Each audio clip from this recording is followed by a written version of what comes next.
Okay, we read the chapter called Free for All, where the boys had to wash the girls' windows at their house, and their mother volunteered the girls to help the boys, and it turned out to be pretty much a water fight. And then in the last chapter, it was called Floating Heads, something that the boys used to do with their friends, the Bensons. And so they got their mask and the ladder and their flashlight, climbed up under Caroline's window, scared Caroline, and just as they were running away back to their house, Eddie grabbed Wally and figured out it was them that was trying to scare them, and we suspect that she ended up with their dad's flashlight. So let's find out what happens next. Chapter 9 is called Ransom. Caroline was standing in the bathroom practicing expressions in the mirror. She had actually been studying her eyebrows to see what they did when she went from sad to frightened, from scared to angry, and it was then that she heard the scream. Thinking her sister was being strangled, Caroline rushed into the room across the hall to find Beth on the floor, her chair overturned, eyes huge. "What is it?" Caroline cried. "Oh, Caroline, the most horrible thing right outside my window." "Girls, what's going on?" asked their father, hurrying in, and Mother followed. "Dad, there was something right outside my window," Beth cried, still shaken. "What was it?" "A bobbing head, a floating face. It was green with gray eyes, and oh, it was awful. All decayed with drool coming out of its mouth, and..." Father reached down and picked up the book Beth had been reading, The Creeping Dead. "Don't you think it's time you read something else for a change?" "I only had half a chapter to go, and I just had to know how it ended," Beth said. "But what I saw wasn't my imagination. It was real." Caroline and her mother went to the window. "Well, I don't see a thing," said Miss Malloy. "Eddie went next door to take back the eggs I borrowed. I bet it was just her." "It wasn't Eddie," Beth declared. "I'll go check," said Father. He started down the stairs with the others behind him just as Eddie came up. "What's happening?" she asked. "You missed a floating face," Caroline told her dryly. "Dad's going out to check." "Don't bother," Eddie said. "Guess who I just bumped into? Crashed into, actually, because they were in such a hurry to get away." "Them?" cried Beth. Eddie nodded. "Who?" said Mother. "Those Hatford boys?" "The very same," said Eddie. "There's a ladder up against the house right under Beth's window." "What now?" Mother exclaimed. "Those guys must drive their mother nuts." Coach Malloy, however, was grinning. "That's the kind of thing you get when you have boys, Jean. Now, don't you go telling on them. They helped wash our windows, didn't they?" Caroline waited as her mother went back downstairs. Then she and Eddie went inside Beth's bedroom and shut the door. "Those guys are terrible," Beth said angrily. "It could have been worse," said Caroline. "You could have been naked." Frankly, it had been a wonderful trick, Caroline decided, and she only wished that she had thought of it first to play on the boys. "We've got to get even," Beth declared. "We've just got to, Eddie." Eddie only smiled. "We already have. I've got their flashlight. A good flashlight, too. I'll bet it belongs to their dad. They won't get it back unless they give us something in return." "What?" asked Caroline. "I haven't decided yet," said Eddie, "but believe me, they'll have to crawl." It would make such a marvelous story, Caroline thought, sort of like Cinderella, only with the shoe on the other foot. This time they had the glass slipper, and whoever it belonged to had to come beg for it. On their way to school the next day, Beth and Eddie showed Caroline the ransom note they had written to the Hatfords, "To whom it may concern. If you ever hope to see your flashlight again, you will meet us at the swinging bridge at 7:30 this evening, and you will each say aloud, I am honestly and truly sorry for the trouble I have caused, and will be a faithful, obedient servant of the realm, now and forever. Signed, the Malloy Musketeers. Servant of the realm? Caroline asked. What does that mean? I don't know, said Beth, but I read it in a book, and it sounded wonderful. It is wonderful, said Caroline. We could go walking down the path tonight, single file, dressed like Egyptian princesses or something, and make them kneel down on one knee when they said it. Not me, said Eddie. I'm not going as any princess. The boys would never do that, said Beth. Getting them to say they were sorry is going to be hard enough. Who gets the note? Caroline wanted to know. You're going to give it to Wally. If we gave it to Jake or Josh, they wouldn't even read it. Probably just make a spitball out of it, Eddie said.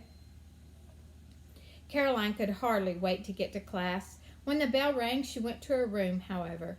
Wally wouldn't even look at her, which told her just how upset the boys were that they had lost their father's flashlight. She decided to wait until Miss Applebaum finished talking before she dropped the note over Wally's shoulder. But Miss Applebaum wouldn't shut up. She was talking about the invention of the telegraph or something, which did not interest Caroline in the least. Caroline rested her head on one hand and drew a picture of Miss Applebaum in her notebook. The more the teacher droned on, the wilder the drawing became. She gave Miss Applebaum a monstrous mouth with fire coming out of it. She gave her horns and a tail and scales like a dragon. The dragon lady even looked like Miss Applebaum, had the same kind of hair and the same kind of glasses. Clickety-clackety went the teacher's mouth like a telegraph of its own.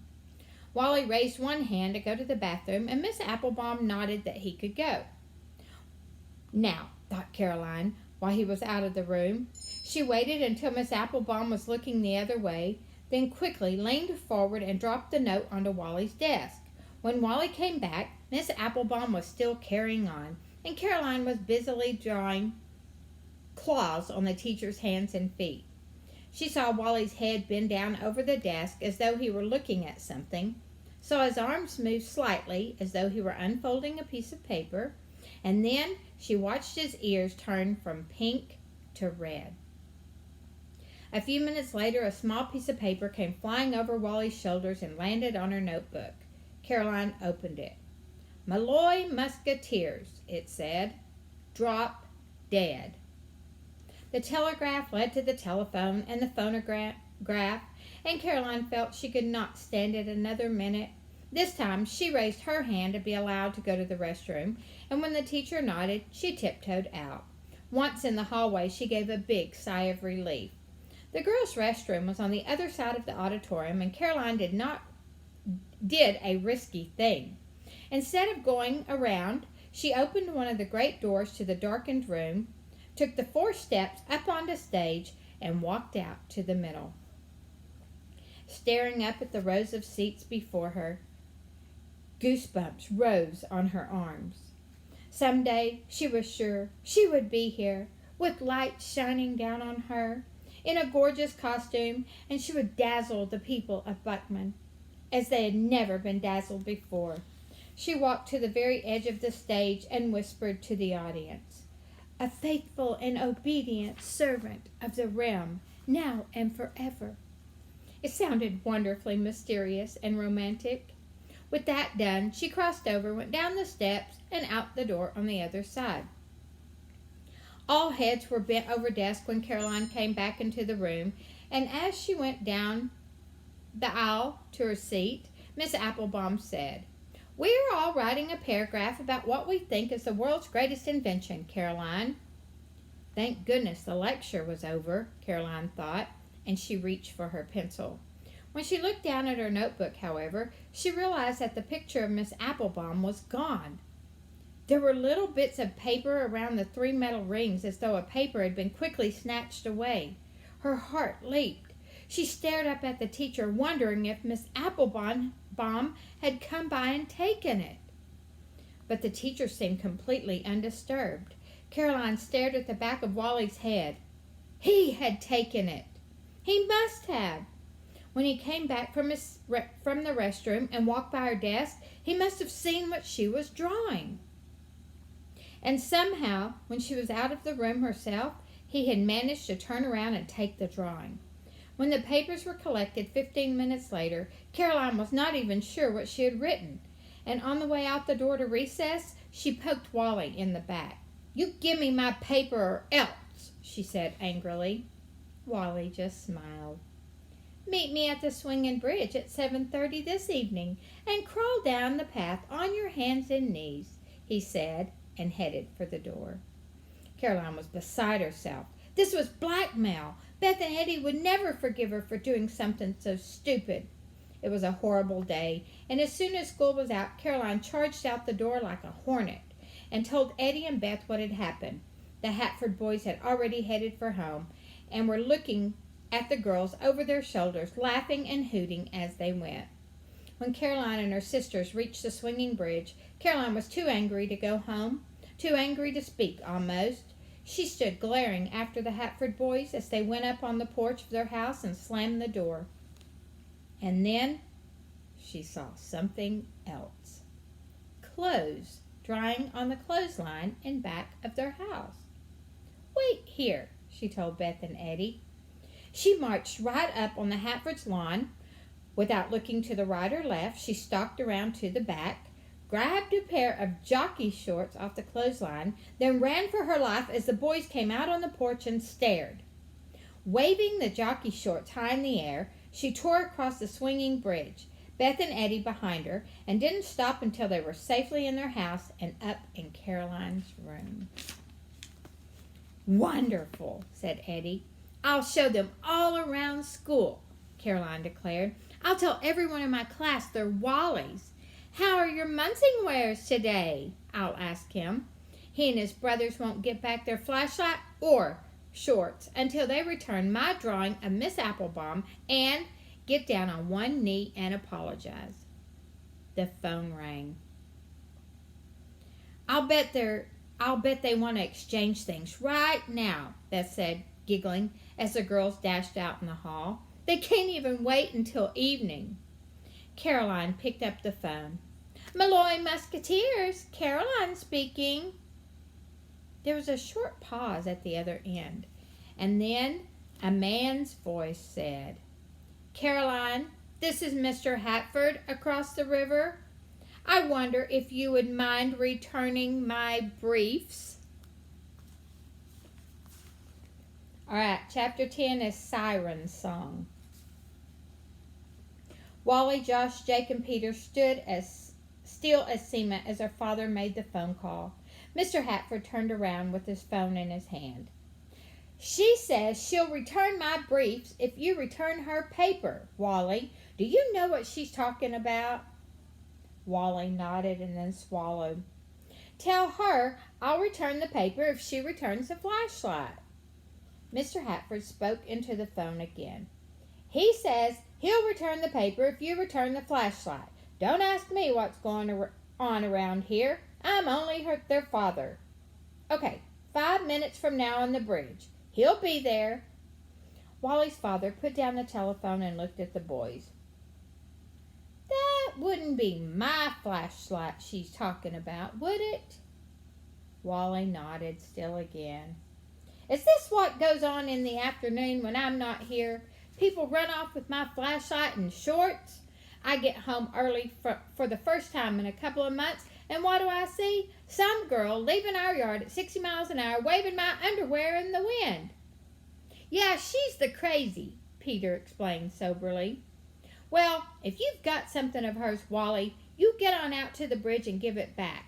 I want my briefs and my flashlight back and anything else that's missing. What do they want next? Socks, toothbrush, keys? They holding a garage sale or something?" Wally went to his room for Caroline's drawing of Miss Applebaum. "You guys have to come too," he murmured to the others, and they followed him out the door. For a minute or so they trudged silently across the yard and over to the other side of the road. "Once we get Dad's stuff back, we'll be even," Wally said, thinking this could be a good time to forget about the Malloys once and for all. "But we can't stop now," said Jake. If we're not bugging the girls, what will we do? That was something Wally hadn't thought about. Mom will enroll us in violin lessons, he said worriedly. She'll make us get a paper route, said Josh. Or send us to camp next summer, said Peter. Jake grinned. So we got to stay busy, right? Right, said Wally. The boys looked at each other and smiled. I'll tell you what, said Josh. We won't start anything if they don't. Yeah, said Jake, but they will.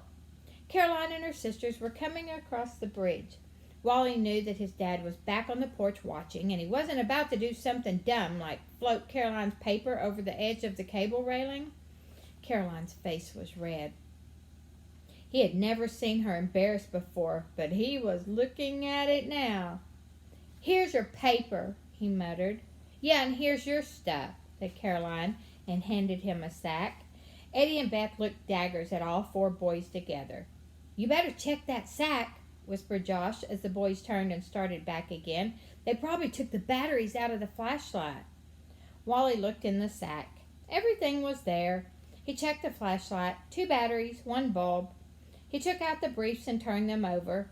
No writing on the seat of the pants. Thank you, said their father when they reached the porch. Now, do you think it's possible that you boys can stay out of trouble for a couple of days? If you want something to do, you could wash our windows, not to mention my car, or the dishes, or the kitchen floor. Oh, I've got homework, said Jake. Yep, me too, said Wally, and all 4 boys went upstairs. There was always a back-to-school night in Buckman the 2nd week of September. No matter what, every parent who had a child in school was supposed to go to his or her classroom that night, meet the teacher, sit in the kid's seat, and listen to a talk about what the students would be learning that year. Afterward, there were cookies and coffee in the gym, and the principal went around shaking hands. You no more missed back-to-school night in Buckman than you missed your grandmother's funeral. Mr. Hatford was going to spend the evening in Josh and Jake's classroom, while Mrs. Hatford would divide the evening between Miss Applebaum and Peter's teachers. The boys, of course, would stay at home. Always before, on back-to-school night, the Hatfords went to the Bensons, or the Bensons came to the Hatfords, and the boys wrestled on the rug, made popcorn, ate candy, enjoying the fact that for once they were free and their folks were in school. But this time, there were no Bensons to come over, and to make matters worse, it rained. We could go through the kitchen and eat all the chocolate chips, said Wally. There aren't any. I already looked, Jake told him. We could call up some of the guys at school to come over, said Josh. Who do we like at school? Jake asked. They were friends, of course, but none they liked as well as the Bensons. We could wrap up in blankets and roll down the stairs, said Peter. Negative, said Josh. They decided at last to turn out all the lights and play hide and seek. Wally was it. He sat down on the couch in the living room and counted to 50. Here I come, ready or not, he yelled, and groped his way to the hall. It was one of the most exciting games the boys played, and they reserved it for moments of incredible boredom. When you were it, in the dark, you never knew when a hand was going to reach out and grab you, whether you could crawl under the bed and find a body, whether you would collide with someone on the stairs.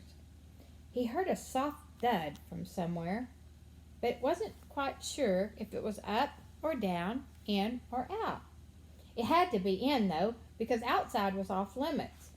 There were 3 live bodies waiting to be found, and in the dark, they could change hiding places as much as they liked. Even if you touched something, you had to make sure it was a person. The noises... Hang on. The noises came again, upstairs. Wally was sure of that now. He ran his hand along the wall and started up, his other hand sweeping the air in front of him. Halfway up the stairs, however, he heard another sound, and this time goosebumps rose on his arms. It was a sound like nothing he had ever heard before. It seemed to be half human, half animal, yet more like a fire siren, only very, very soft. It rose and fell like the wind. Maybe it was the wind. Then it stopped, and all Wally heard was the rain beating down on the roof. He went on, running his hand along the wall, poking each step with his foot to make sure there wasn't a hand ready to grab his ankle. Just as he got to the top, however, the strange siren song came again. He heard somebody running along the hallway, and then Peter's voice calling shakily, "Wally!" "What's the matter?" Wally said, putting out his hand so Peter wouldn't run into him. But Peter ran into him anyway and grabbed his arm. "What's that noise?" Peter said. "I don't know, probably Jake or Josh." I don't want to play this game anymore," Peter told him. "Well, go down and sit on the couch then until I find the other guys." No, I want to stay by you." Ooh-wee, ooh-wee. It was not a siren. It was not anything Wally could figure out.